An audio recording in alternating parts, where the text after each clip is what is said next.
7:36 right now, and a suspect wanted in connection with a double homicide has been found dead. This case all started last Wednesday when two victims were found shot to death outside of their townhome along the 7900 block of Tam O'Shanter Boulevard in North Lauderdale. Those victims seen here identified as Jennifer Bellany and her daughter, nicknamed Nana. Police say the daughter's father, Andre Anglin, was the only suspect in the shooting. PSO now saying Anglin shot himself inside of a bathroom at a Circle K along Sunrise Boulevard in Fort Lauderdale. On the morning of April 14, 2022, in North Lauderdale, Florida, Jennifer Bellany stepped outside her home on Tam O'Shanter Boulevard to take her children to school. She was 32 years old. She had her own house, her own life, and 3 children depending on her. 2 minutes before she walked out that door, she was on the phone with her mother. She told her mother she thought she saw someone outside. She said she would call back. She never did. By the time the first 911 call came in, 2 people were already dead on the ground, 15 yards apart. A man nearby told the dispatcher he heard 8 shots and screaming, and then nothing. What happened that morning did not start on April 14th. It started years earlier, inside a marriage, behind closed doors, with a restraining order that was filed and then quietly dismissed. Here we deliver clear, factual, and up-to-date true crime stories. Subscribe and turn on notifications to stay informed on the latest cases and investigations. She was a 32-year-old Haitian-American woman living in North Lauderdale, Florida, in the Willow Woods Townhomes complex on Tam O'Shanter Boulevard. She was a mother of 3 children, a teenage daughter named Anastasia, nicknamed Nana, a 6-year-old son, and a 2-year-old son. Describe her as a woman who had taken full financial and parental responsibility for her household after her divorce. She had purchased her own home and was raising all 3 children independently. She was employed and self-sufficient. Her family described her as a devoted mother and a best friend to her relatives. Her aunt, Belinda Bellany, was one of her closest confidants. Established that Jennifer was not a woman in chaos. She was a woman who had made a decision to move forward with her life and was actively doing so. Introduce Andre O'Dane Anglin, 34, a Jamaican-born man who had known Jennifer since their high school years. They were high school sweethearts who eventually married and had children together, including Anastasia, who was Anglin's biological daughter. Describe the arc of the relationship. It began as a youthful romance, but gradually shifted into a pattern of control, dominance, and abuse.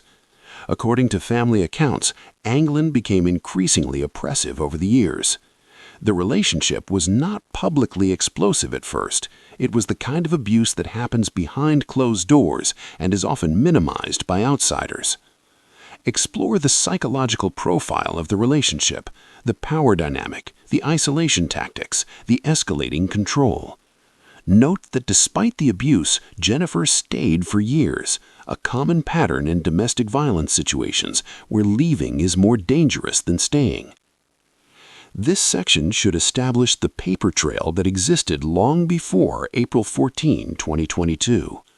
In 2009, Andre Anglin was charged with a domestic violence incident and received probation. This was over a decade before the murders.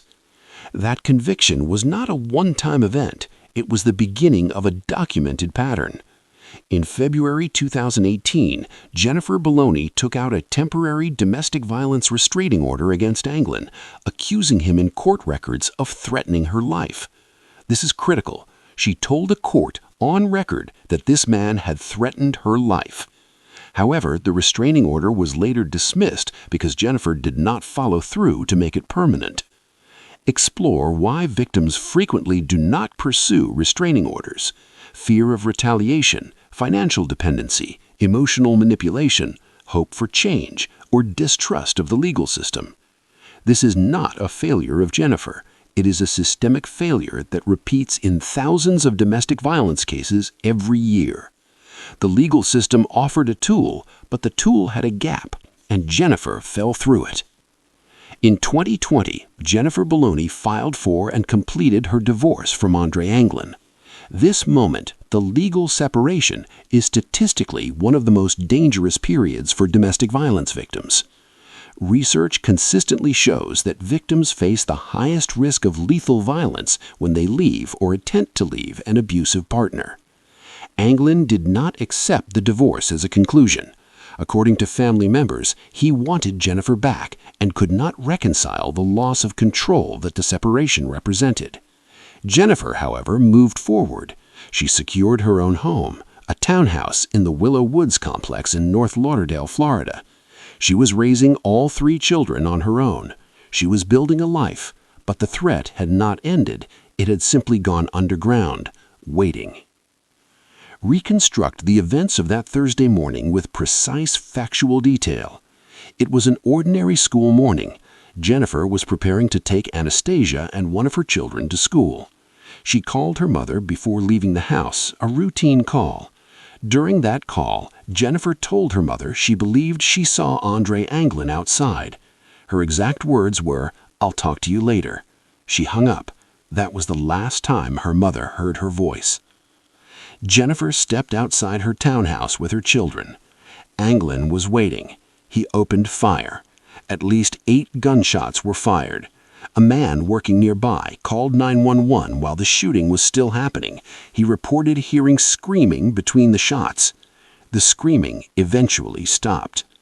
Jennifer Bologna, 32, and Anastasia, 15, were shot and killed. Their bodies were found approximately 15 yards apart outside the townhouse.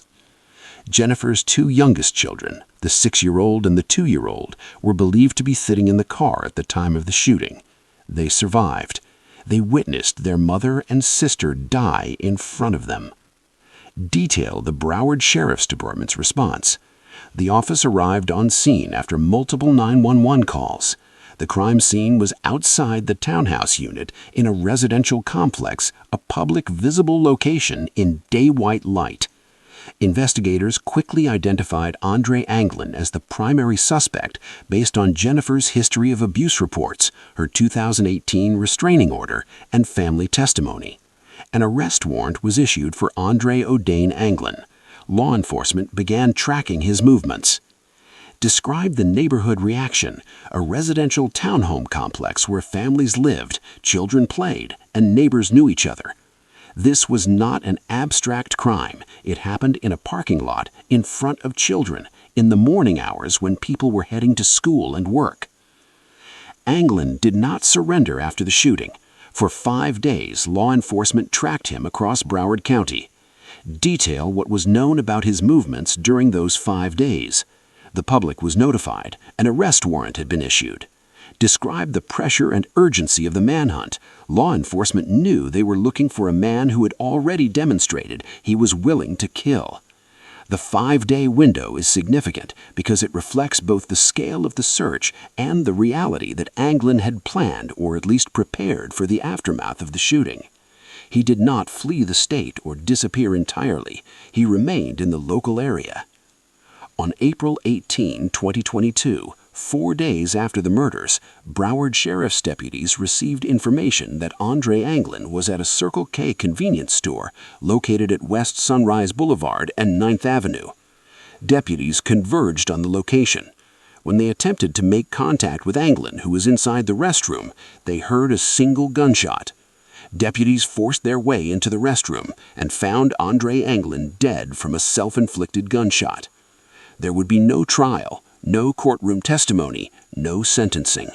The case closed not with a verdict, but with a body in a convenience store bathroom. Discuss what it means for victims' families. The absence of a trial denies them a public accounting of the facts, a formal declaration of guilt, and a space for their voices to be heard through the legal process. Return to the 3 surviving children. The 15-year-old Anastasia was killed alongside her mother. The 6-year-old and the 2-year-old survived.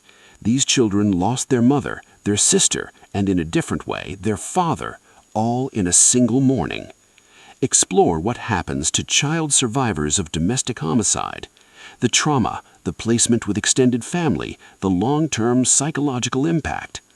Discuss the extended Bologna family, Jennifer's Aunt Belanda, her mother, who were left to grieve and to raise children in the aftermath of an entirely preventable tragedy.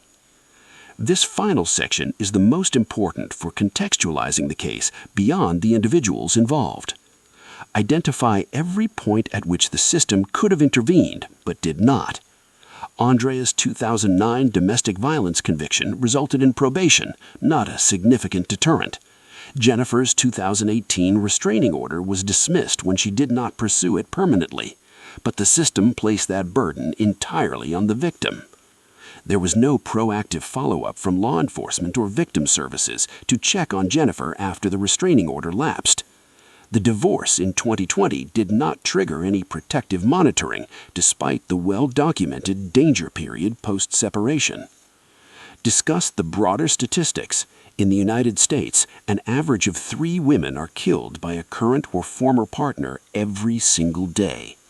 Restraining orders are pieces of paper. They do not physically stop a determined abuser.